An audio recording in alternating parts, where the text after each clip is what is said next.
I'm Toby. And I'm Savannah. And this is the Obi-Wan Kenobi trailer from a certain point of view. I mean, this is something that I've been waiting for forever. Because Kenobi's been there since the beginning. He should have got a TV show first before anybody else.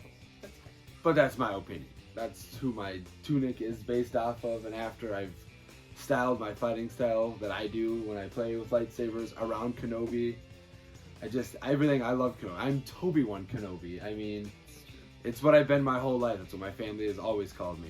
So I am very excited for this to finally be happening. I'm happy that we're getting both Hayden and Ewan back for this. This trailer was amazing. I loved every second of it. I've watched it so many times over and over again. So much that our daughter was like, again? She didn't want to watch it more. But let's get into the trailer itself.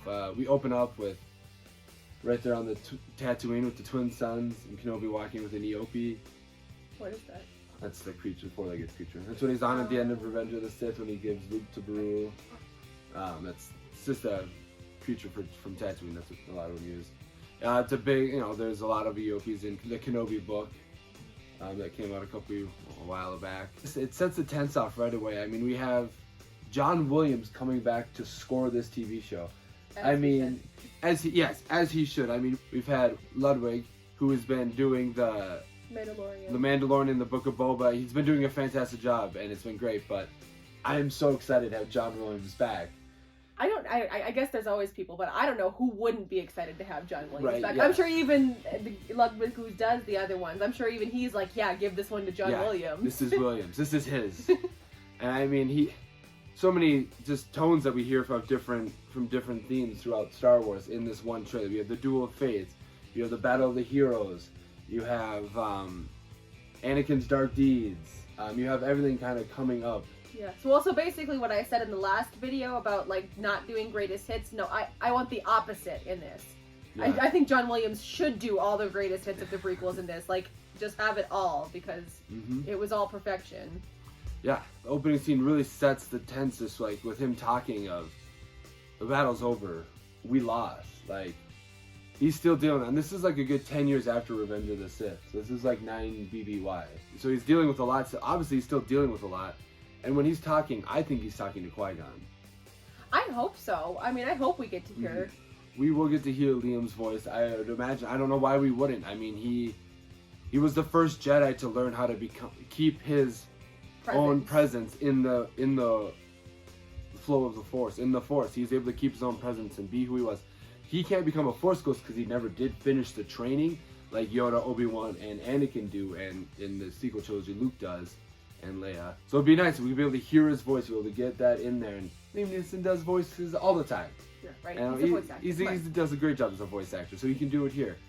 I know that like with these shows they've changed some things and done some things, but I would really like that to stay like that. It was always a really cool thing, and you'd have to change a lot because they keep that going through the Clone Wars. They keep that always. I mean, like we kind of speculated, they could do some kind of like especially powerful area like they do on Mortis, where you can see Qui-Gon. Where there's... I don't know if they'll have time or really need to do that. I think his voice is enough. But later in the trailer, we do see Obi-Wan, who looks like he's on a different planet. It's true. So it looks like he will leave Tatooine, which why wouldn't he? Every now and then he's gonna leave. I mean, there's in the comics and stuff he did leave, but not that it wouldn't be great to see Liam Neeson's face. I just agree that of course. I just agree that just doing the voice would just be enough. And it just follows the whole concept a little better. Yeah, exactly. Rather than having to come up with an excuse for him to show up in person or show up as a Force Ghost. Not in person. Yeah, well, that'd be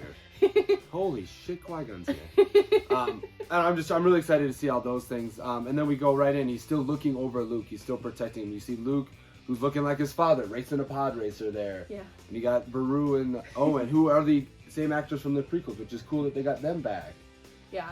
It's not a necessary thing. You didn't need to do it, but it's nice to have that continuity and the consistency in the actors. Exactly. I like that. That's nice. It's nice to see that. That's one thing I think that really works well for the Marvel universe, is they have those same actors throughout the whole thing, and it really works for Star Wars. Yeah. Having Tamora Morrison come back as Boba Fett was a great idea. I think that Hayden Christensen coming back is the thing people are probably most excited about, even though we didn't see him in the trailer, but we did hear You hear the Vader breathing You at do the hear end. the beating, And I mean, but- I'm sorry, these for people who haven't kept up like with watching Rebels and stuff, you're not gonna know. But seeing the Grand Inquisitor, Yeah. oh, and just seeing Inquisitors in general was awesome. Now his face, I know everybody's saying isn't perfect or whatever, but I still think it's gonna. I was excited at the look that they had for him. Exactly. And I one think thing it's that's gonna. even no matter what, it's always hard to do animated to live action or live action to animated. There's gonna be subtle differences. I mean, even Leia looked a little different in Rebels. But seeing the Inquisitors, let's go back to that, because it's just, I mean, we see Fifth Brother, which we see. I don't know who all the brothers and sisters are, so Yeah. when you say those things, I'm like, He's a green But- face, oh, okay. kind of weird looking hat on his head. And then we have the Grand Inquisitor, who is a fallen. They're all fallen Jedi. They're all Force users that were taken at the end of Order 66 and tortured and turned and trained by Vader to be these Inquisitors. They're not Sith. They're nothing. They're just there. They're there to hunt down rogue Jedi and stuff. And then seeing a new one, third sister, who we've never really seen before. So that'll be exciting to see she looks her. really. I'm actually really excited for her, and I don't say that a lot about new characters in trailers in general because it's hard to capture the essence of a new character in a trailer. It really is. So to be able to see, even kind of think from the trailer, like I don't know what it is the sense that she gave off, but I'm like, she seems like she's gonna be a really good character. And I'm also wondering, are they even chasing Obi-Wan? Are they looking for a different Jedi? Right. And you see the Grand Inquisitor interrogating that Cantina person, and then the next scene is her stopping somebody in mid-tracks. That's at the same place. It's the same Cantina. Right. And then my guess would be the exact same scene. So, and that doesn't look like she's stopping Obi-Wan. So I'm wondering else they might be chasing somebody else and just happen to come across Obi-Wan at the same time. No, I would agree. I don't think that they're specifically chasing after Obi-Wan. I think they're looking for something else because I don't think, granted I haven't read as many of the comics or anything, but I don't think or don't get the sense that Obi-Wan did a lot to, like he purposely was not trying to draw attention. No, he hides like himself. he very much hides himself because he's just trying to watch out for Luke. So I don't think it's necessarily him that they're after. I think he's just kind of gonna stumble into whatever it is they're Which after. is usually what happens in like the Kenobi book and in the comics. Nobody's after him. He just stumbles upon this shit because right, you know, because he's Obi-Wan. like he fights Black Krrsantan when in the comics because he's attacking Owen Lars, so he's got to intervene there because he needs Owen to raise Luke and keep Luke alive. And Much as Owen doesn't want Obi-Wan Exactly. around, sometimes Obi-Wan needs to be around. and that'll be nice. I hope we kind of see some of that conflict between Owen and Obi-Wan. I do think we're going to see it because in the trailer there is another clip with the third sister and she's interrogating people and it looks like it's outside of the cantina but maybe in a similar area. And Owen's there, he's in the crowd and he looks pissed, but I didn't get the sense like he's pissed like, oh, now I need to rise up and do something. I got the sense that he was pissed in that his brain instantly went to, well, this is Obi-Wan's fault. Yeah. Clearly. That was kind of the look, Obi-Wan on you know, some damn crusade. right? I mean, one little look, but I definitely got the sense that that look of anger on Owen's face, that brief look we get in the trailer, was that, well, this is Obi-Wan's fault. This is why I don't like him. Right? Yeah. Yeah. Obi-Wan always brings the danger and brought Anakin into danger when he should have just stayed there in Moisture Farm, which. That's Owen for you. He's not a man of adventure. He was in his younger years, I think, but he's not as much anymore. Now he's... Well, yeah, Owen had to settle down and raise somebody else's kid, so... gotta raise a kid now. Fuck. Yeah, I think it'll be interesting to see that conflict. I hope they show a good amount of it. I think we will. I think we'll see a decent amount of that. Maybe Beru will even get some more lines. You never know. Right? More than just the couple that we see. Yeah, and they just have a lot to pull off of for Kenobi with all the... Because there's been a lot that has touched on Kenobi's time of exile on Tatooine. I think they will pull some from that book because that book was very good and it gave us a lot of how Obi-Wan just being who he is naturally brings him into these conflicts and just brings him in. People come to him, they're like, we have a sense of something about you that you can help us and that you're that type of person. That's just how he gets in the end, and that's right. That's just how he always gets dragged into these things. Maybe that's why you like Obi-Wan so much. And I do like to help people. It'll be cool to see the Fortress Inquisitoris, which we got a slight, we got some view of it during the Fallen Order video game. Okay, I wasn't sure if it the- was the same one or not, because on the- I only saw glimpses, I didn't play the full game. Water moon planet of Nur is where it is, which is actually really closely located to Mustafar. It's not too far away. I don't think they're in the same sector, but I think they're like sectors next to each other. Okay. So they're really close to each other. And seeing that the Inquisitors, who are trained by Vader, kind of take after him a little bit. You know, they wear a lot of black. Their ship that we're seeing has a two-pronged front end, just like Vader's fortress has the two prongs going up. So, well, even in the fortresses looked similar to me. I obviously knew it wasn't Mustafar, but I could see the similarities in style to how they constructed the fortress. You know, it's very similar. Because they get, you know, they must hire the same engineers. They must. I would prefer that this is the only trailer they put out. As a teaser trailer, it does everything that it needs to be. I agree. It entices, it captivates, it binds us all. It's wonderful. It was a really well done teaser trailer, and it's nice to see Kenobi in this kind of, because, you know, we've seen old Ben Kenobi where he's not as like haunted anymore at that point. He's kind of made peace at the point where it's Alec Guinness. He's kind of made peace with the situation and with what his role is. And then the prequels Obi-Wan's, we have Obi-Wan dealing with being in the Clone Wars, dealing with training a young Jedi Padawan, dealing with losing Qui-Gon, dealing with losing the Duchess. So he's got a lot more. Yeah, losing the Duchess. So he got a lot more there, but he's always upbeat. He's always there. So we've never seen this where, you know, the most we've seen this where Obi-Wan is just at that bottom of the barrel is at the end of Episode 3 when he's yelling at Anakin at the bottom of the bank. You know, you were my brother, Anakin. You know, we see that he's torn apart, but we never see how it actually is affecting him. And well, yeah, because we don't have time. I mean, exactly. That's never the end been of the time. movie. You know. There's just never been that time dedicated. So it'll be interesting to see how he's processing and dealing with all of this, and just trying to, you know, he comes from a time and era where there were tens of thousands of Jedi all across the galaxy, and now there's none. Like, people are like, Jedi, that's a legend. That they weren't even real. That's not a thing. They were never a thing. But they were. So it's a really interesting point of time of Obi-Wan's life, and I'm very excited to see what he'll be doing. I'm still torn on if I want a Darth Vader Obi-Wan Kenobi rematch right now. I mean, with how it is in Episode 4, it leaves it open. They could, because he just says, I haven't seen you, you know, since when we last met. I was but the learner, but now I am the master. Which does indicate, like, you would think that would be Episode 3. Like, that would be the last time they ever saw. And that's what I've always kind of felt like. They could have met. I honestly think since the trailers come out, I've read a couple of things, and it seems like a lot of Hayden's roles are going to be flashbacks to Hayden as General Skywalker in the Clone Wars, which is going to be awesome to see that. But I'd almost kind of prefer that's it. And then you can have him be Darth Vader when he's talking to, like, Inquisitors and stuff. But I really still think I wouldn't want those two to ever meet. They all think Obi-Wan's dead, and they move on, and they're doing their own thing. The Empire is, and, you know, it's a presence he's not felt in a long time. You know, it's very open. It could mean for another conflict and another meeting, but I know some people think a lot of the Darth Maul Obi-Wan, they might fight again. I'm like, I don't think so. Those two aren't going to see each other again. They'll see each other again in Rebels when Obi-Wan finally defeats Maul for the final time. Well, a lot of people who are going to watch this will have also read everything that Kathleen Kennedy spewed. So things we're saying, they're going to be in a comment saying, yeah, all this stuff that you're saying, this is what's happening. Yeah, I don't know much about that. I don't like Kathleen Kennedy at all for any point and purpose. That's fair. She did pretty good before she took over Lucasfilm. I don't like how she treats characters. I don't like how she treats employees. No, I don't know what the full controversy is going on with her, and I really don't want to look. I tried looking into it a little bit. I don't want to look any more into it because just looking into it a tiny bit, I got so much shit spoiled. So yeah, we don't want to know what the full conflict is.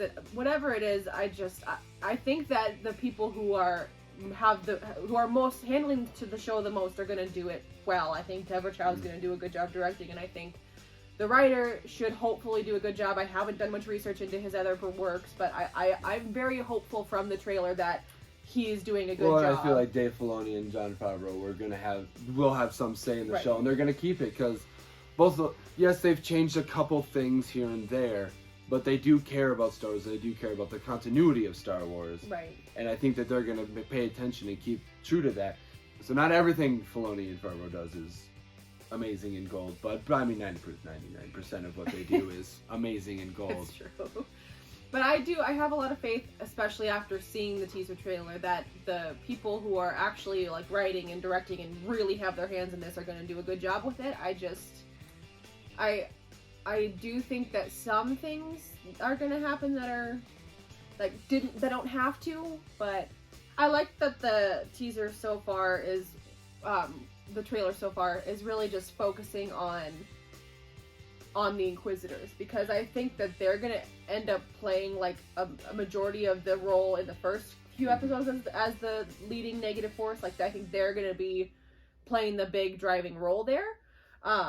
Obviously everybody's super excited for the return of Hayden Christensen, and I do think that's gonna be like obviously the most phenomenal part there, but I'm kind of glad we're not seeing whatever parts those are in this initial trailer. I'm just excited to see that, to just see that and not know, you know, not already have it spoiled what's going to happen. Like, not have already seen Hayden Christensen's look in the trailer. Right. Just seeing it right away well, with the that's episode, that's what I'm saying. This would be the perfect and only trailer. If they did, this would be great. Yeah. Because I honestly don't want to see Vader or Hayden Christensen as Anakin until I watch the show. Why give away every... Nobody's gonna pay for the cow if you give it all away for free. Like, that's one thing I hate about trailers these days, and why Star Wars is one that I can't help myself. I need to see, if it's out there, I need to be able to see it, because Star Wars is my brain. It's nice to have those surprises and that excitement, and to be that excited when it happens. So that's what I would prefer with this. It probably won't happen. I'm sure we'll see Darth Vader in the second trailer, or Hayden Christensen. At least some part of him. I know his hand or something. I don't know. These shows have been really good and really fun. I really loved the Boba Fett show with the cameos of Boba Fett. I thought those were great. I love when people cameo in their own shows. It's awesome. No, I kid. But overall, like you said, the shows have been faithful to the characters, have been faithful to the world, and the, you know, everything behind the Force. They've been faithful to it when they deal with it. If they deal with it, not always, but. And I fully believe Hondo is going to show up in this show. Because first off, Dave Filoni's doing some stuff, and it's Hondo, and his relationship with Kenobi is the best. That's true. There's nothing better. And we never know, because it's not like we see Hondo in the original trilogy or anything saying that he hasn't seen Kenobi since, you know, whenever. Tatooine is just a hub of scum and villainy, and that's where Hondo thrives. I would love to see Hondo show up in this Kenobi show, because I love him very much. I think he's a really fun character. They could probably just take the voice actor, you think? Right. They do that with a lot of the characters. How tough can they be? They can't even beat Kenobi! Oh, he's so funny. Hondo's a good character. It'd be fun to see him come in there, because it would bring that... I think that would bring joy, but also pain to Kenobi, if he did see him, because there were good times that they had together, and stuff that they did together, and, you know, fighting Maul and Savage together, and there were times, and then there was times when he was robbing the Jedi younglings of their crystals, and... So it'll just be really interesting. I think he'd be a really fun character to have show up out of nowhere, and I would love it. At the end of the trailer, when it does the Disney Plus logo, when it uses his lightsaber to cut the little thing, all I could think of was like, "Hi, I'm Obi-Wan Kenobi, and this is the Disney Channel." Right. That's all I could think of when that part happened. I'm Obi-Wan Kenobi, and this is Disney Plus. Exactly. With the Kenobi show, they're bringing out all the stuff. So they're bringing back actors from over 10 years ago, because Attack of the Clones came out in 2002. 2005's Revenge of the Sith came out. I mean, we're sitting at 20 years ago is when we were introduced to this young Owen and young Beru. God, you're getting old. I know I am. It's okay. Looking great every day. I'm glad for Hayden Christensen that he's getting to return and realize how many people actually do love him. Yeah, Okay. It might have been just because I was at that right age group when the prequels were coming out, because I was right at the same... For the most part, I was at the same age as Anakin throughout all of them, roughly. You were younger, but you were at that perfect emotional preteen stage. And I really connected to Anakin and to Hayden Christensen alone. I thought it was a decent actor. I really enjoyed it. And I love the prequels to this day still. And I think they hold up more. And I think in 20, 30 years, the prequels and the original are still going to hold up even better than the sequel trilogy. I would agree I just think they will. Hayden Christensen played Anakin the way he was supposed to. That's what we needed. Anakin needed to be that tormented, that being pulled and not being given enough, being told you're the chosen one from 9 years old, and then not given the advantages or I'd even say the training, and just being and the trust. The trust does have to be earned, and if you've watched the Clone Wars, I think Anakin earned that more than 10 times over. Oh, I would agree. And I think that's another reason people are actually excited for Hayden Christensen to return, and why a lot of people have come around, because I think unfortunately a lot of people can't fill in those gaps themselves. I think, you know, some people can't. I think like you are one of those people where you were like, well, of course he's probably been through all this, and from what we've seen, he's been through all this, so you were able to fill in those gaps to be like, yeah, there's a reason he's acting like this. I think a lot of people needed those gaps filled in for them. They needed to see everything Anakin went through. Just how many times the Jedi screwed him over before realizing, oh, okay, well, so he wasn't just a whiny brat. He actually has a reason. Yeah, there's a reason. He does feel like he's being held back, and he's right at the pinnacle point of his training is when this war starts. Right. And now he's able to use his aggression, his anger in this war, and they're not stopping him. They're not doing anything about it. Like, they're not trying to keep him in check. I love Hayden. I think he did a good job. I love Anakin. Ewan as Obi-Wan, there's nobody better. Those two Alec together, Guinness is awesome too. Don't get me wrong. I love him. Right. Everybody loves Alec Guinness. I just think that Ewan McGregor played a perfect Obi-Wan for the stage he was in, and now Ewan McGregor has grown with Obi-Wan. Now he's like still in the perfect place to play him, There's this that's one thing I liked about Star Wars is it took unknown people and it took known people and it put them together, and honestly I don't think there's any bad casting in Star Wars anywhere. I would agree with that. As of right now, even in the sequels, I would say everybody is cast very well. Yeah. Like you see other movies, you're like, oh, this person, whatever, they did the best they could, but there could have been. I can't think of anybody else playing Anakin. Well, and having Ewan McGregor and Hayden Christensen back together too, because I know they've talked about how excited they are about that. It's like, you have all that experience together, and then you get to come back, and it's like it's like a little reunion, but with possible fighting or pretend fighting or who knows. Exactly.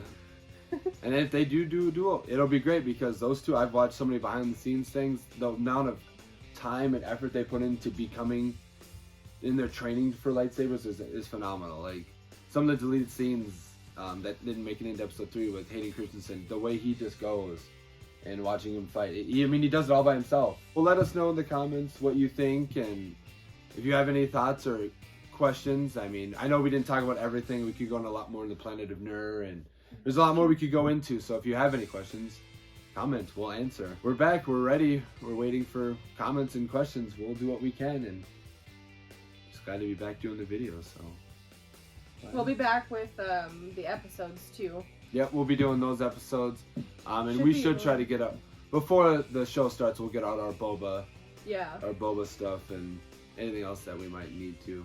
And we've been watching a lot of movies and seeing a lot of new movies that we haven't done. I could talk about Kenobi for another 6 hours, so we have to stop at some point. So until next time, may the films be with you.